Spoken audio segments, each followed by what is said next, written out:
Breaking news. Varvat Bakal, Haryana पोलिसांचा थेट वरवट बकालमध्ये छापा। सायबर क्राईम प्रकरणातील एक आरोपी अटकेत, दुसरा आरोपी फरार। मुख्य संपादक शेख कदीर भाई। बुलढाणा जिल्ह्यात मोठी खळबळ। हरियाणा पोलिसांनी सायबर क्राईम प्रकरणातील आरोपींच्या शोधासाठी थेट वरवट बकाल येथे धडकदेत कारवाई केली आहे। पंचकुला, हरियाणा पोलिसांचे पथक तामगाव पोलिसांच्या मदतीने बुधवार दि. 26 ऑगस्ट 2026 रोजी सकाळी सुमारे 8 वाजता तामगाव पोलीस स्टेशनमध्ये दाखल झाले। पंचकुला पोलीस ठाण्यात दाखल असलेल्या अपराध क्रमांक 152/2026 मधील आरोपींच्या शोधासाठी ही कारवाई करण्यात आली। एका आरोपीला ताब्यात। तामगाव पोलिसांच्या सहकार्याने पंचकुला पोलिसांनी वरवट बकाल परिसरात शोधमोहीम राबवली। या कारवाईदरम्यान एका संशयित आरोपीला ताब्यात घेण्यात आले असून त्याला तामगाव पोलीस स्टेशनमध्ये आणण्यात आले। दुसरा आरोपी फरार। दरम्यान दुसऱ्या आरोपीचा पोलिसांनी तब्बल 2 ते 3 तास शोध घेतला, मात्र तो पोलिसांच्या हाती लागला नाही। यानंतर आरोपीच्या वडिलांना तामगाव पोलीस स्टेशनमध्ये बोलावण्यात आले।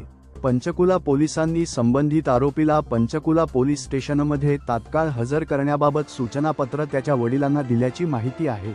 सायबर गुन्ह्याचे धागेदोरे बुलढाण्यापर्यंत। हरियाणा राज्यातील पंचकुला येथे दाखल असलेल्या सायबर क्राईम प्रकरणातील आरोपीचा शोध थेट वरवट बकालमध्ये घेण्यात आल्याने अनेक प्रश्न उपस्थित झाले आहेत।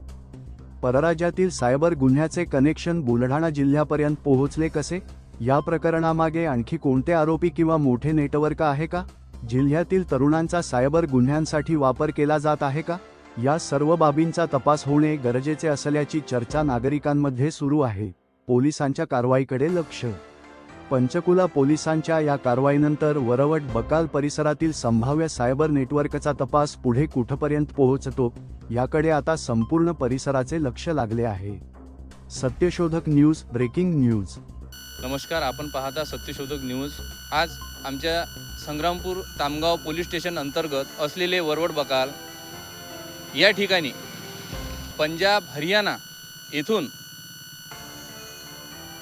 DYSP आणि त्यांचे एक पथक जे सायबर क्राईम या संग्रामपूर तालुक्यात त्याची लिंक खूप मोठ्या प्रमाणात वाढलेली असून खूप मोठे तरुण मुलं याच्यामध्ये अडकत आहेत। त्यामुळे आज रोजी वरवट बकाल येथून 2 आरोपीच्या तपासाकामी बोपसिंग म्हणून अधिकारी या ठिकाणी आले होते आणि त्यांनी 2 आरोपीचा शोध घेण्यासाठी तामगाव पोलीस स्टेशन गाठले।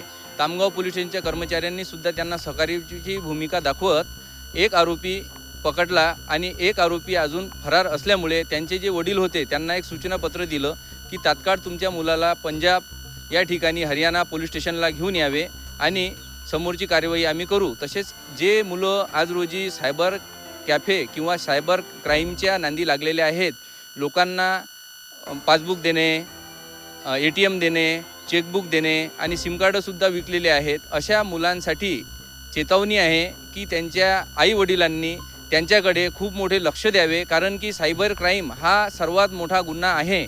आज रोजी या संग्रामपूर तालुक्यामध्ये हादरणारी गोष्ट आहे की तरुण मुलं भरपूर आढळले आहेत। त्यांच्याकडे भरपूर शेकडो लोकांची लिस्ट लागलेली आहे आणि त्या लिस्टनुसार सगळ्या मुलांचा नंबर लागणार आणि प्रत्येक कुटुंबाचे जे आईवडील आहेत त्यांच्या घरावर एक डोंगर कोसळणारी घटना घडेल, तरीही प्रत्येक आईवडिलांनी त्यांच्या मुलाच्याकडे लक्ष द्यावे की ते पासबुक आणि सिम कार्ड आणि विविध त्यांचे जे डॉक्युमेंट आहेत हे लोकांना देऊन त्यांची सुद्धा फसवणूक स्वतःची करीत आहे आणि स्वतःचं भवितव्य हे धोक्यात घालत आहेत। बंद करा।